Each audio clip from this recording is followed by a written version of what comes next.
শেখ হাসিনা সহ আওয়ামী লীগের যারা বিভিন্ন সন্ত্রাসীরা রয়েছে তাদের বিচারের দাবিতে আমরা রাজপথে নেমেছি এবং দেশব্যাপী সংস্কারের দাবিতে আমরা নেমেছি এবং একটা নতুন সংবিধানের দাবিতে আমরা নেমেছি।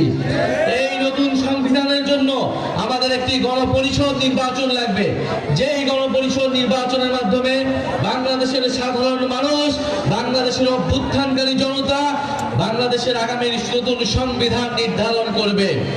প্রিয় সংগ্রামী বন্ধুগণ, তরুণরা রাজপথে নেমে এসেছিল। তরুণদের উদ্দেশ্যে আমাদের এই জাতীয় নাগরিক পার্টি গঠিত হয়েছে তরুণদেরকে ক্ষমতায়িত করে বাংলাদেশের সকল শ্রেণীর সকল বয়সের মানুষের জন্য একটি সুন্দর বাংলাদেশ উপহার দেওয়ার জন্য।